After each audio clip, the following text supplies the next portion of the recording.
ಎಸ್ಟಿಸಿ ಸ್ವತಂತ್ರ ಪಿಯು ಕಾಲೇಜಿನಲ್ಲಿ ಅದ್ದೂರಿ ಸ್ವಾಗತ ಸಮಾರಂಭ. ಶ್ರೀನಿವಾಸಪುರ ತಾಲೂಕಿನ ಕೇತಗಾನಹಳ್ಳಿ ಸಮೀಪದ ಎಸ್ಟಿಸಿ ಸ್ವತಂತ್ರ ಪಿಯು ಕಾಲೇಜಿನಲ್ಲಿ ಪ್ರಥಮ ಪಿಯುಸಿ ವಿದ್ಯಾರ್ಥಿಗಳಿಗೆ ಅದ್ದೂರಿ ಸ್ವಾಗತ ಸಮಾರಂಭ ನೆರವೇರಿತು.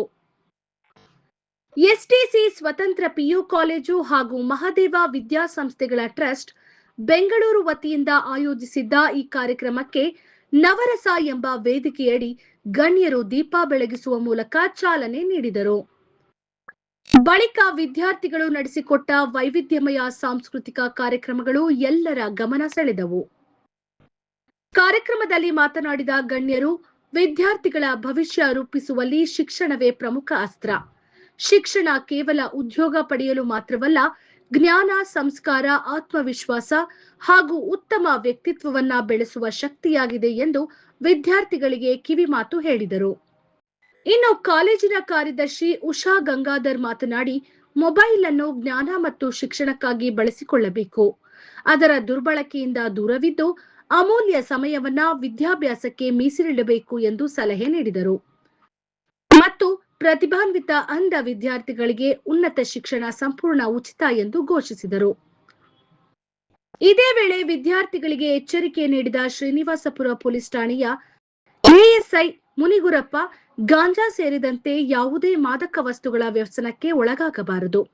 ಸಾಧಕರನ್ನ ಆದರ್ಶವಾಗಿಟ್ಟುಕೊಂಡು ಪರಿಶ್ರಮದಿಂದ ಗುರಿ ಸಾಧಿಸಬೇಕು ಎಂದು ತಿಳಿಸಿದರು. ಮೊಬೈಲ್ನಲ್ಲಿರುವ ಒಳ್ಳೆಯ ವಿಷಯಗಳನ್ನ ಬಳಸಿಕೊಂಡು ಜ್ಞಾನ ಹೆಚ್ಚಿಸಿಕೊಳ್ಳಬೇಕು. ಕೆಟ್ಟ ಅಭ್ಯಾಸಗಳಿಂದ ದೂರವಿದ್ದು ಉತ್ತಮ ಪುಸ್ತಕಗಳನ್ನ ಓದಿ ತಂದೆ ತಾಯಿ ಹಾಗೂ ವಿದ್ಯಾಸಂಸ್ಥೆಗೆ ಹೆಸರು ತರಬೇಕು ಎಂದರು. ಹೆಣ್ಣು ವಿದ್ಯಾರ್ಥಿಗಳು ಅನಗತ್ಯ ಆಕರ್ಷಣೆಗಳಿಗೆ ಒಳಗಾಗದೆ ವಿದ್ಯಾಭ್ಯಾಸಕ್ಕೆ ಆದ್ಯತೆ ನೀಡಿ ಸ್ವಾವಲಂಬಿಗಳಾಗಬೇಕು. ಯಾವುದೇ ಕಿರುಕುಳ ಎದುರಾದರೂ ಭಯ ಪಡದೆ ಪೊಲೀಸರ ನೆರವು ಪಡೆಯಬೇಕು ಎಂದು ಧೈರ್ಯವನ್ನ ತುಂಬಿದರು. ಕಾರ್ಯಕ್ರಮದಲ್ಲಿ ಗಣ್ಯರನ್ನ ಸನ್ಮಾನಿಸಿ ಸಸಿಗಳನ್ನ ನೀಡಿ ಗೌರವಿಸಲಾಯಿತು. ಉಪನ್ಯಾಸಕರು, ಶಿಕ್ಷಕರು, ಪೋಷಕರು ಹಾಗೂ ವಿದ್ಯಾರ್ಥಿಗಳು ಭಾಗವಹಿಸಿದ್ದರು. ವಿದ್ಯಾರ್ಥಿಗಳ ಸಾಂಸ್ಕೃತಿಕ ಪ್ರದರ್ಶನ ಹಾಗೂ ಗಣ್ಯರ ಮಾರ್ಗದರ್ಶನದೊಂದಿಗೆ ಎಸ್ಟಿಸಿ ಸ್ವತಂತ್ರ ಪಿಯು ಕಾಲೇಜಿನ ಸ್ವಾಗತ ಸಮಾರಂಭ ಯಶಸ್ವಿಯಾಗಿ ನೆರವೇರಿತು. ನಮ್ಮ ಬಗ್ಗೆ ನೀವು ಒಂದು ಆಶ್ವಾಸನೆ ಇಟ್ಟು ನಿಮ್ಮ ಮಕ್ಕಳನ್ನು ಕಳಿಸಿದ್ದೀರಾ. ನಿಮಗೂ ಕೂಡ ಧನ್ಯವಾದಗಳನ್ನ ಅರ್ಪಿಸುತ್ತಾ, ಮತ್ತೆ ಮುಂದೆ ನಿಮ್ಮ ಸಹಕಾರ ಇದೇ ರೀತಿ ಇರಲಿ. ನಮ್ಮ ಕಾಲೇಜಿನ ಬಗ್ಗೆ ನೀವು ಯಾವುದೇ ರೀತಿಯ ಒಂದು ಅಡಚಣೆ ಇಲ್ಲದರೆ, ಯಾವುದೇ ರೀತಿಯ ಹೆಸಿಟೇಷನ್ ಇಲ್ಲದಿರೆ ಕೂಡ ನಮ್ಮ ಕಾಲೇಜಿಗೆ ನಿಮ್ಮ ಮಕ್ಕಳನ್ನ ಕಳಿಸ್ಕೊಡಿ ಅಂತ ನಾನು ಈ ಒಂದು ವೇದಿಕೆಯ ಮೂಲಕ ನಮ್ಮೆಲ್ಲರೂ ಕೋರ್ಕೊಂಡು ಇಷ್ಟಪಡ್ತಾ ಇದ್ದೀನಿ. ಮಕ್ಕಳ ಕಾಲೇಜು ಹೊಂದಿದ ತಕ್ಷಣ ನೀವು ಸಾಕಷ್ಟು ಹಿರಿಯರೆಲ್ಲರೂ ನಿಮಗೆ ಸಾಕಷ್ಟು ಹೇಳಿದ್ದಾರೆ. ವಿದ್ಯಾಭ್ಯಾಸದ ಬಗ್ಗೆ, ಜ್ಞಾನಾರ್ಜನೆಯ ಬಗ್ಗೆ ತುಂಬ ಅಚ್ಚುಕಟ್ಟಾಗಿ ನಿಮಗೆ ಕಥೆಯ ಸಮೇತ ನಿಮಗೆ ಒಂದು ಸ್ಟೋರೀಸು ನಿಮಗೆ ಅರ್ಥ ಆಗತ್ತೆ ಅಂತ ತುಂಬ ಚೆನ್ನಾಗಿ ಹೇಳಿದ್ದಾರೆ. ನಾನು ಕೂತ್ಕೊಂಡು ಎಲ್ಲ ಕೇಳ್ತಾ ಇದ್ದೆ. ನಿಮ್ಮ ಒಂದು ಈ PUC ಶಿಕ್ಷಣ ಹೇಗಿದೆ ಅಂತ ಹೇಳಿದ್ರೆ ನಿಮ್ಮ ಜೀವನದ ಒಂದು ಅತಿ ಮುಖ್ಯವಾದ ಘಟ್ಟ ಅಂತ ಹೇಳಲಿಕ್ಕೆ ಇಷ್ಟಪಡ್ತಾ ಇದ್ದೀನಿ. ಯಾಕೆಂದ್ರೆ 10th ಮುಗಿಸಿದ ತಕ್ಷಣ ನೀವು ಕಾಲೇಜ್ ಲೈಫ್ ಅಂದಿದ ತಕ್ಷಣ ನಾವು ತುಂಬ ಆರಾಮಾಗಿ ಫ್ರೀ ಆಗಿರ್ಬೋದು ಅಂತ ಒಂದು ಭಾವನೆ ಇಟ್ಕೊಂಡು ನೀವು ಕಾಲೇಜಿಗೆ ಸೇರ್ಕೋತೀರ. ಖಂಡಿತವಾಗ್ಲೂ first year and second year PUC ನಿಮಗೆ ನಿಜವಾಗ್ಲೂ ನಿಮ್ಮ ಒಂದು ಜೀವನನ ಒಂದು ತೀರ್ಮಾನ ಮಾಡುವಂಥ ಅತಿ ಮುಖ್ಯವಾದ ಘಟಕ ಅಂತ ಹೇಳಲಿಕ್ಕೆ ನಾನು ಇಷ್ಟಪಡ್ತಾ ಇದ್ದೀನಿ. ಹಾಗಾಗಿ ನೀವು ಜ್ಞಾನಾರ್ಜನೆ ಮಾಡಬೇಕು ಅಂತ ಹೇಳಿದಾಗ ನಿಮ್ಮ ಕಾನ್ಸಂಟ್ರೇಷನ್ ತುಂಬ ಇಂಪಾರ್ಟೆಂಟು. ಸೊ ನೀವು ಪಾಠ ಕಲಿಬೇಕಾದ್ದು ತುಂಬ ಇದೆ. ಸೊ ಆ ಕಲಿಕೆಯಲ್ಲಿ ನಿಮಗೆ ಗುರುಗಳೆಲ್ಲರೂ ಕೂಡ ನಿಮಗೆ ಸಹಾಯ ಮಾಡಲಿಕ್ಕೆ ನಮ್ಮೆಲ್ಲರೂ ಕೂಡ ಉಪನ್ಯಾಸಕರು ರೆಡಿ ಇರ್ತಾರೆ. ಅದನ್ನು ಉಪಯೋಗಿಸ್ಕೊಳ್ಳಿ.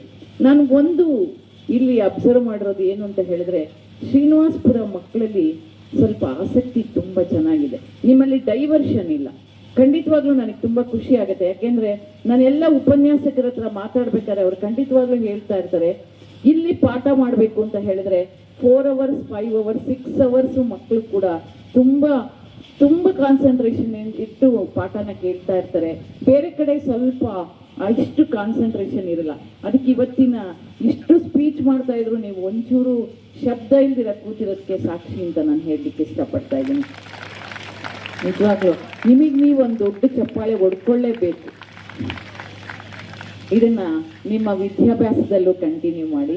ಸೊ ನಿಮ್ಮ ಒಂದು ಕಾನ್ಸಂಟ್ರೇಷನ್ ಹೇಗಿರ್ಬೇಕು ಅಂತ ಹೇಳಿದ್ರೆ ನಿಮ್ಮ ಗುರಿ ಮುಟ್ಟೋ ಒಂದು ಕಾನ್ಸಂಟ್ರೇಷನ್ ಇರ್ಬೇಕು. ಮುಂದೆ ಗುರಿ ಹಿಂದೆ ಗುರುಗಳು ಅಂತ ಯಾವಾಗ್ಲೂ ಎಲ್ಲರೂ ಹೇಳ್ತಾ ಇದ್ದಾರೆ ಹಿರಿಯರು.